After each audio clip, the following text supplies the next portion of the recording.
Picking up from where we left off last week. Now that I'm at the title screen still, I did see the options menu, some of the stuff I was looking for last time.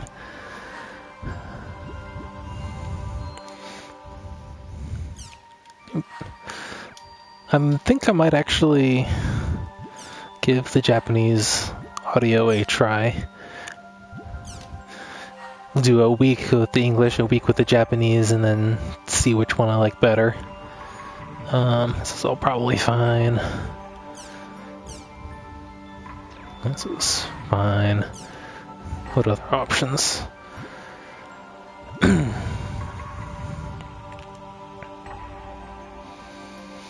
might have to play a bit to tell on the cursor memory.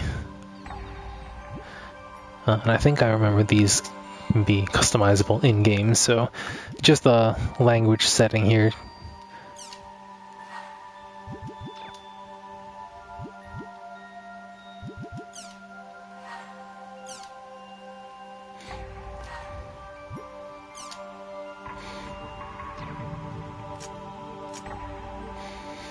I wonder if that check mark represents that there's saved data for it. I don't think I've ever seen this cover for this game. Looks like some D. Gray Man stuff going on there.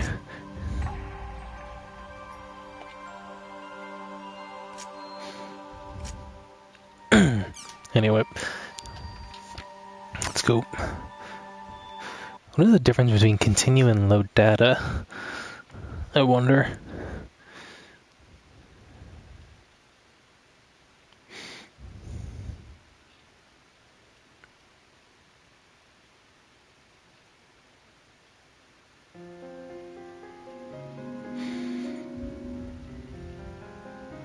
Maybe I'll poke around the lore centers until some people join the stream.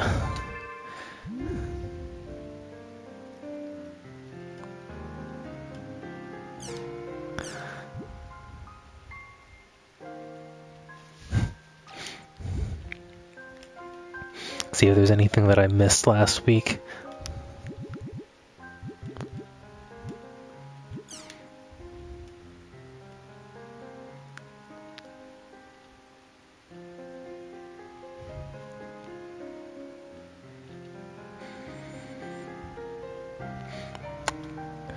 So, I'm pretty sure the International Space Station was a thing before this game came out.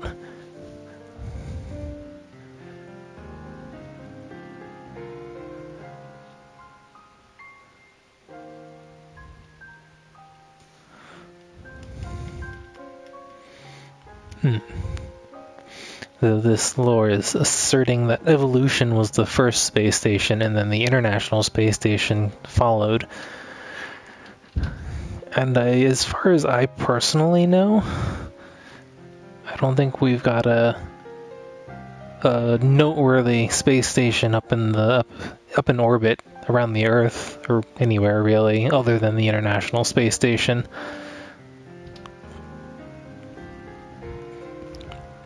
Certainly not one named Evolution, but I mean, I could be wrong. I just haven't looked into it. This is why I dropped out of astrophysics back in college.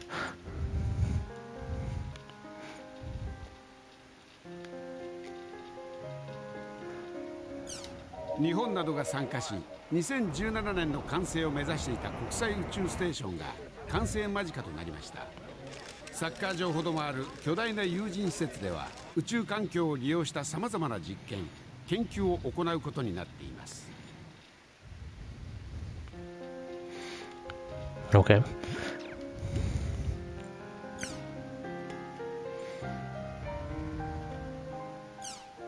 行政オンライン関連法案が与党の賛成多数で可決され、国民背番号制の導入が決定的になりました。Citizen numbering. It's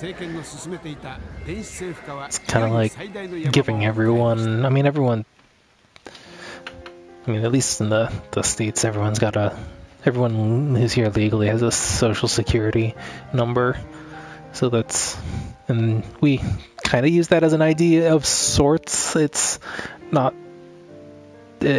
something you give out carelessly, but when identification needs to be verified in some official capacity, that's often one of the ways we do it. But this almost seems like a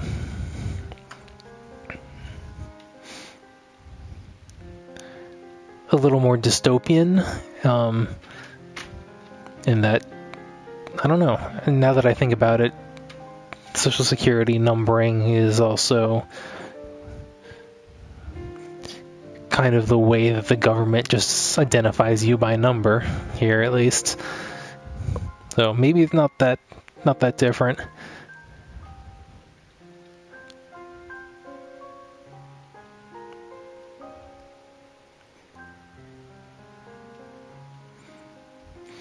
All local servers managed by regional governments will be frozen. I'm not sure what that means or entails in this particular context.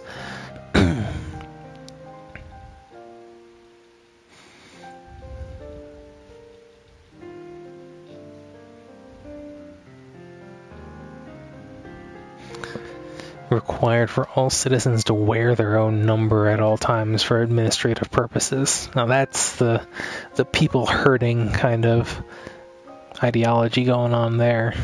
We're not quite at that point here.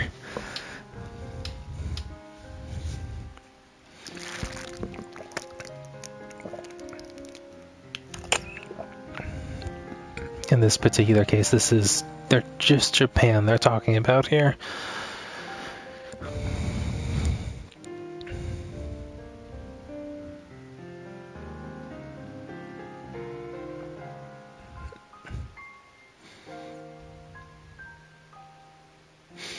This is already a thing.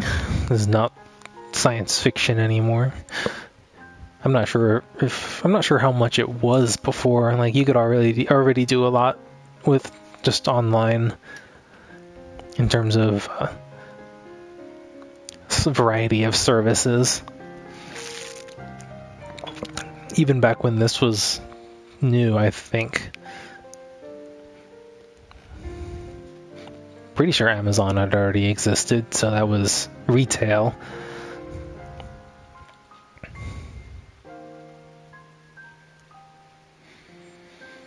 I mean, this is hardly that old. When were these games first released? The early 2010s? No, could have been late 2000s. But yeah, internet was already pretty ubiquitous then.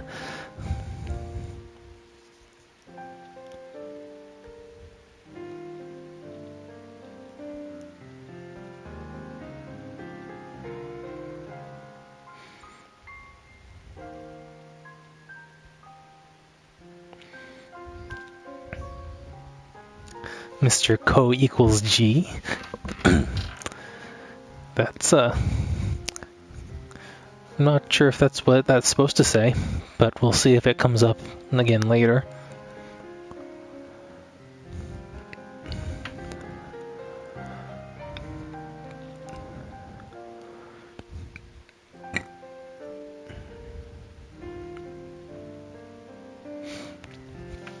The nab.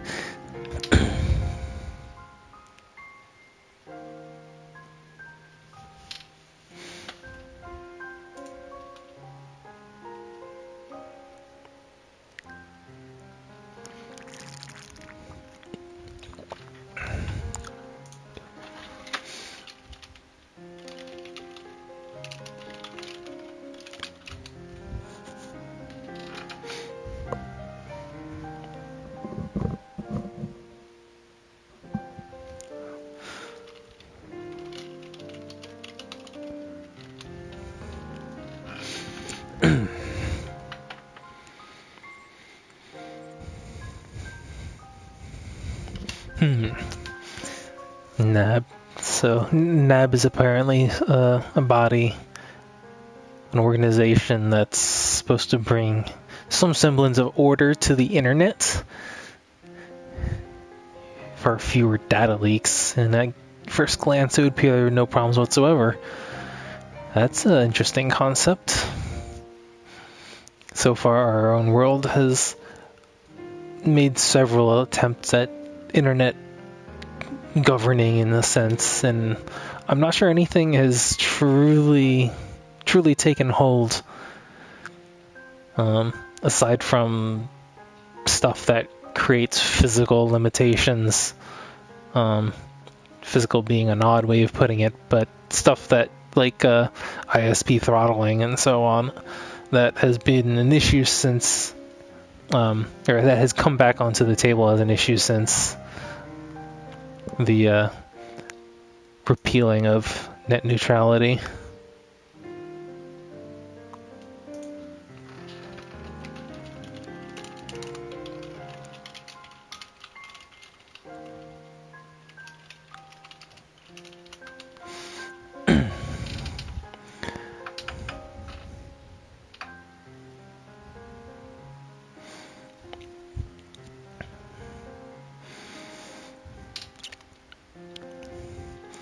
Though I'm curious how they, well, given that this is fictional, they probably don't have to worry too much about explaining how some kind of borough has actually resulted in fewer data leaks.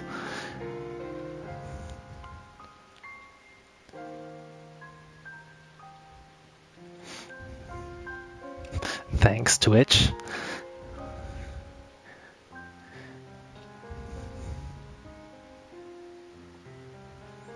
Yeah, and then there's the opposition that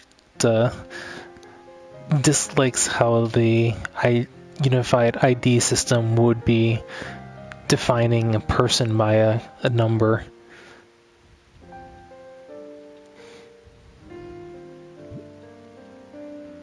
I wonder if that's the same movie as before.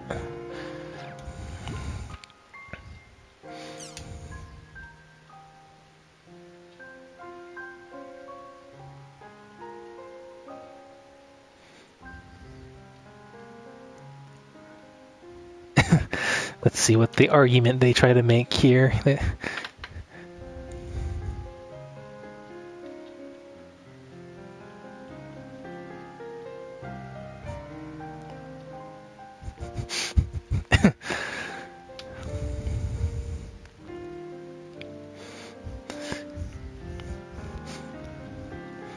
And then there was an anime last season that made a joke of that very premise of, for example, what would happen if a child were to play an extreme action game and began to believe that he was the game's main character?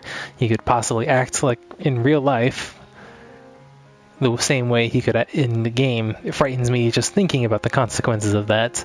And then you have an anime called Chio's School Road last season, where in the very first episode, the main character, Chio, was up late playing an Assassin's Creed-like game, and in the morning after, she's trying to get to school, and there's construction blocking her road, and she just decides to parkour it up a telephone pole and then just book it across the rooftops, and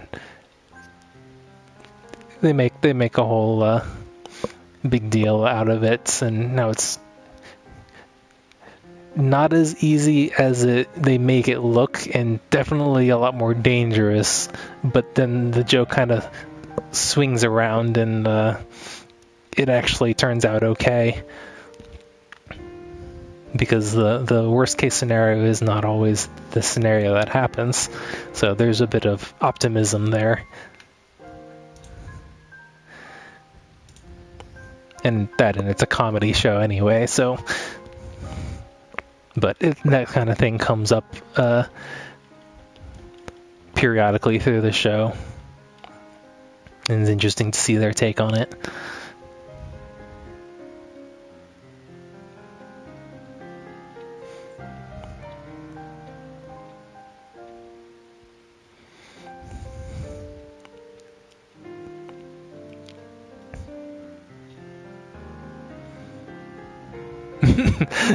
So here we are. The parents of both game-influenced and the victims suing game companies, claiming that they were responsible for their children's actions that were somehow influenced by the game that they played. And then the game companies come back and say, hey, we've got the rating system down. Why'd you buy your 12-year-old this M-rated game? It says not for children under the age of 12 or something, whatever, under the age of 15 or whatnot. And then people still blame the game companies and game industry, and the game industry had a bad rap in what was it? I want to say the early mid 2000s for this kind of thing, right around the GTA era.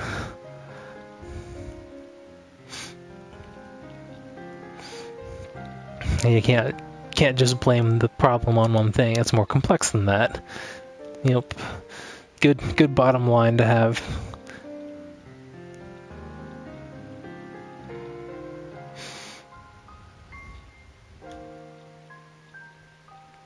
We mocked up a video game screen just for this.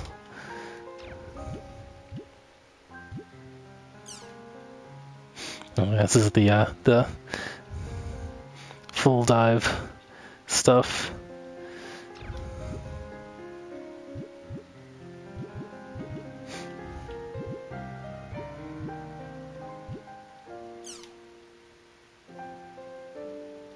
Oh yeah, I already read that one.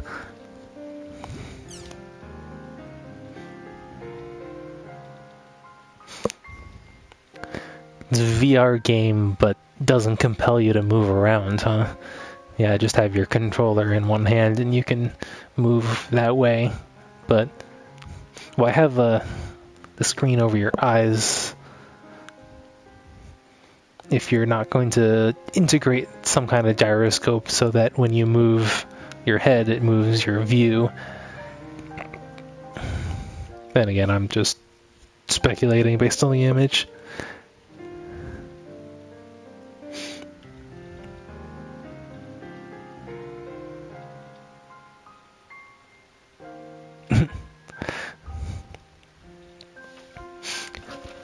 People too tied to their phones. Well, it doesn't take VR gaming to achieve that. That's we'll tell you.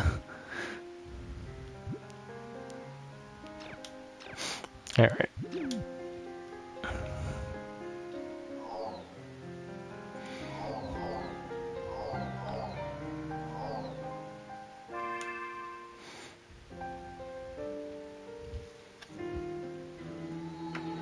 Actually, let's see. It doesn't say I have any new mail.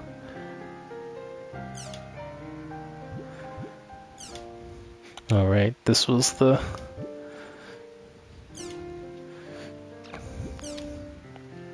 two emails that I got, that Aseo got, that were not actually aimed at him.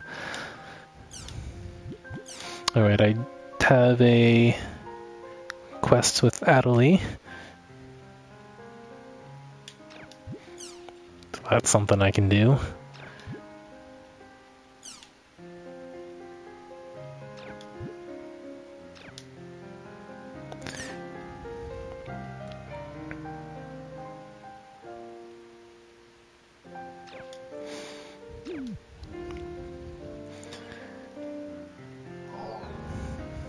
Well, yeah, I mean, I'm not sure it's ever super appropriate to call someone else an introvert or an extrovert, because you don't really know the full extent of another person, like you know yourself. But I think can be fairly safe to identify yourself as an introvert or an extrovert, and introversion doesn't simply mean that you don't interact with people. I think, for me at least, it's more related to the frequency of your interactions and your the quality and how do I describe it?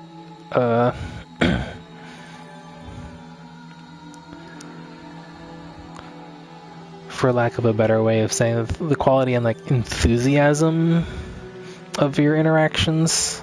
That's still not quite right, but essentially what I'm trying to get at is that I play MMOs and I like interacting with people online in that context, but I still consider myself an introvert because I can only do that for a certain amount of time, and then as I would in person, I can only really be around people for so long before I kind of get tired of dealing with people in a general sense. And I think that's part of what I identify as being introverted, and the kind of need to take a step back from people in general sometimes. And it's not something that comes up very often for me now, because I actually don't interact with people in person much at all. I currently work from home, and I could actually stand to get out more often, but back when I did go, back when like in college and so on, that was more of a thing. So I would go out to class, I would go out to any of my regular meetings for clubs or just hanging with friends.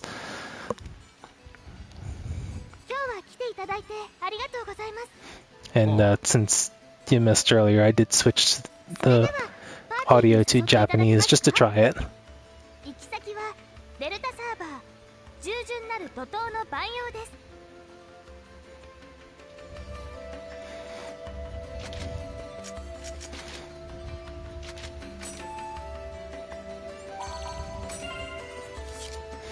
I assume she wants to go alone. Hey, look at that, I'm already a higher level than Natalie.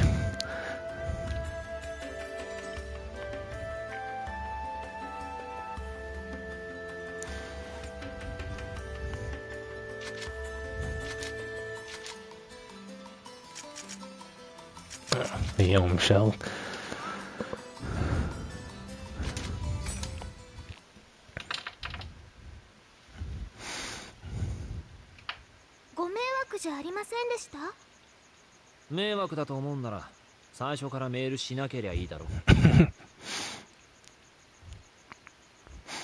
Was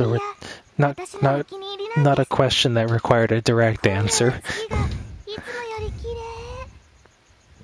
It's like how in English we ask someone how you're doing, but we don't necessarily expect a detailed answer of how someone's actually doing.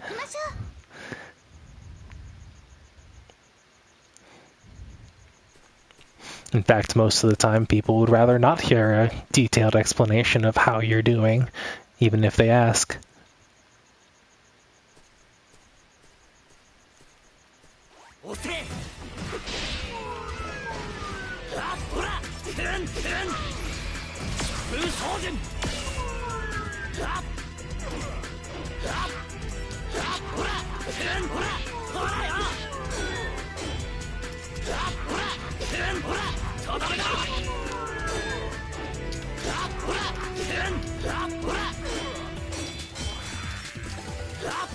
Is that breaking my guard, or did I actually drop it?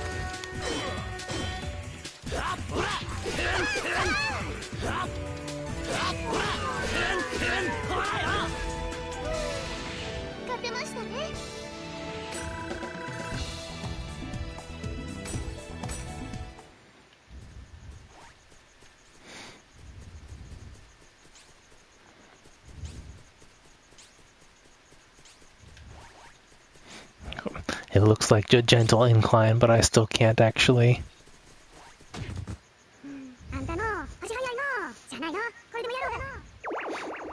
That is an odd-looking odd-looking rabbit. I guess that's just what they're shaped like on the moon. There's nothing else up here.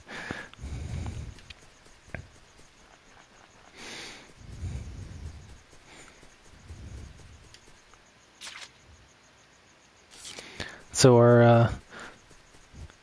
are are non-story dungeons still randomly generated?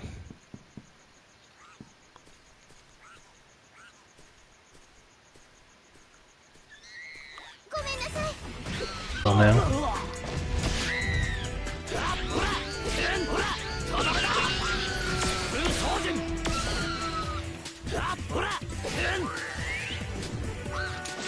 So that was a call for friends, huh? Huddley, are you doing anything? Are you just standing there? Just running around?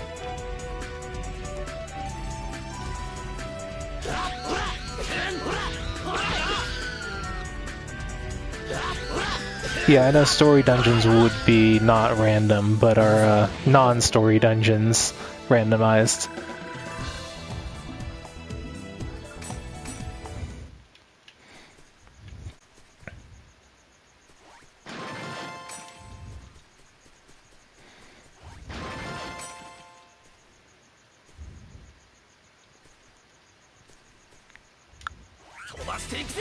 Oh.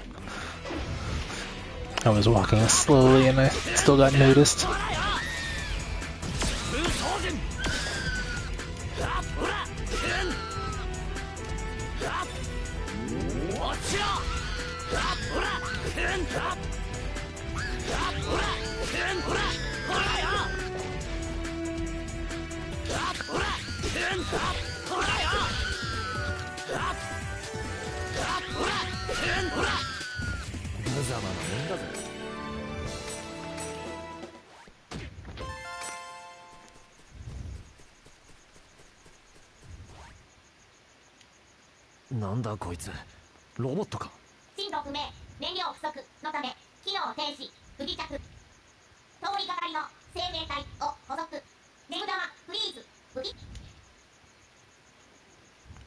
Oh, I keep Chim spheres between dungeons, huh?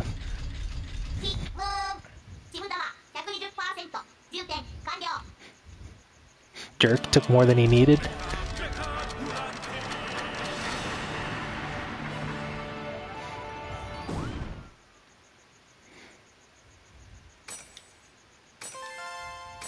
Huh. Alright.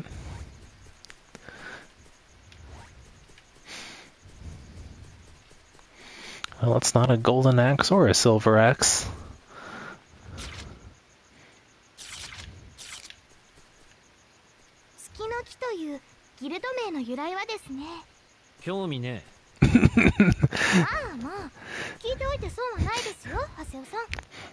Don't care.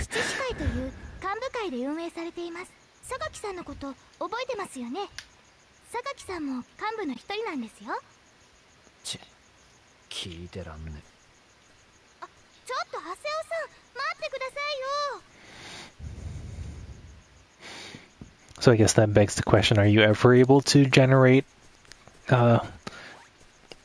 miscellaneous fields, keywords?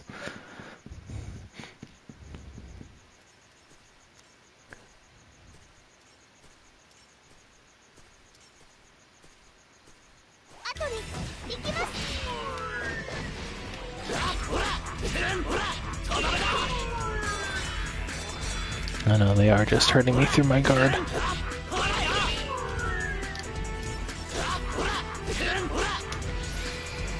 Okay, yeah, I can't change targets, does use the D-pad.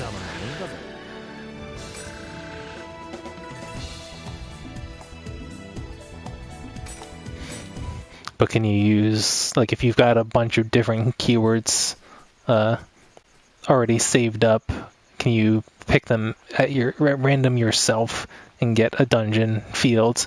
And is that not randomized?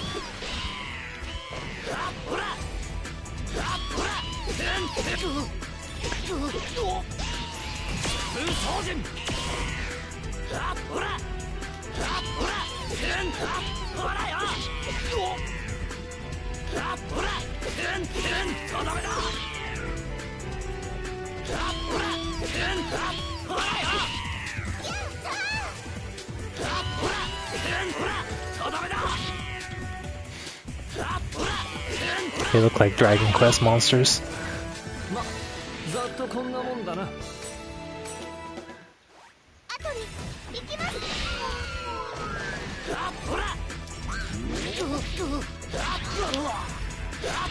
Maybe it was a bad idea to try to charge up in front of them. Oh, that bounced further than I expected.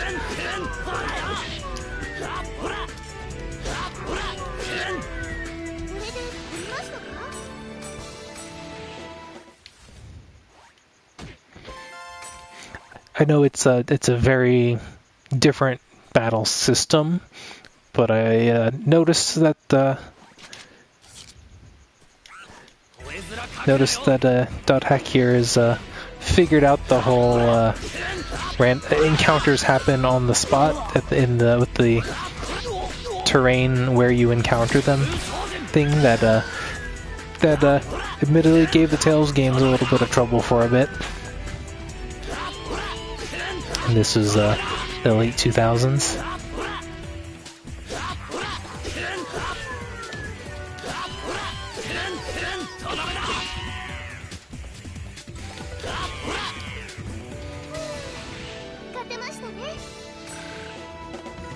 Now that I bring up the Tales series, TGS has come and gone, and we didn't get any new info on a main series, did we?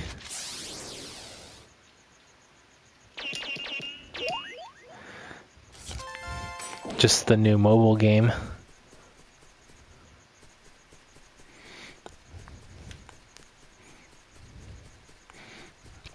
Which at least design-wise looks pretty lit, but waiting for a new core title, waiting for that Switch game, Switch only. Probably not Switch only, but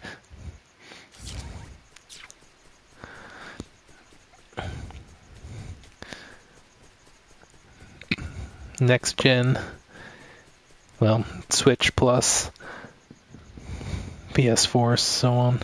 Those are fish hanging from that line. Never noticed before.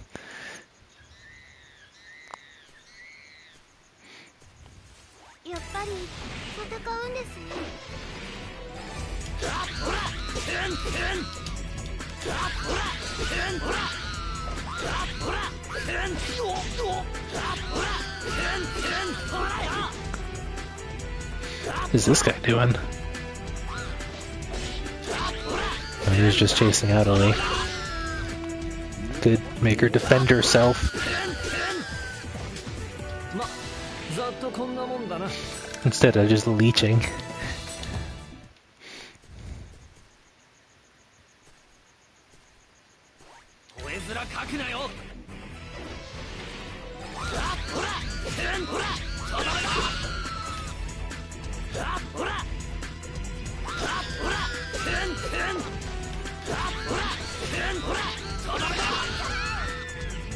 Oh, I hit something.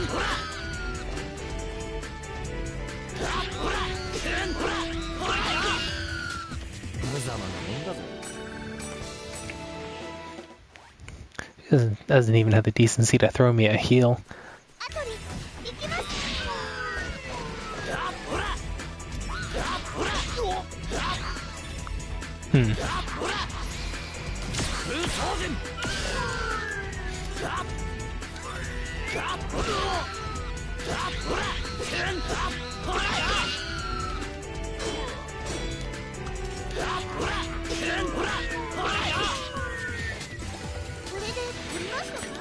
Could still be theoretically procedurally generated and then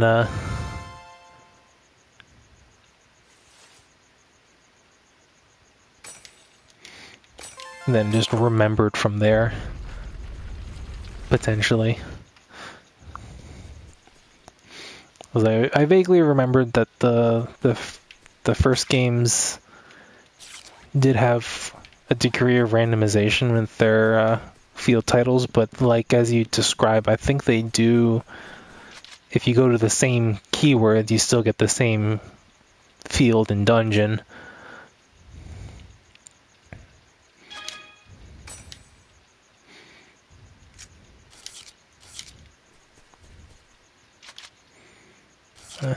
Shouldn't really need it. So maybe there's something. Oh, there's no actual dungeon to this.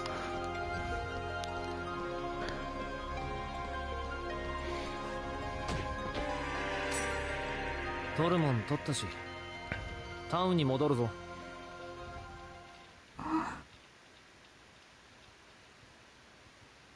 おい。長谷尾さん。なんだよ。もう月の木は十分だっつうの。あっちの方から何か聞こえませんか？何も聞こえねそんなはずは。ほら、 Should there 何 be? かざわめいてます。確かめに行きましょう、長谷尾さん。え。はあ？なんで俺もなんだよ。一人で行けよ。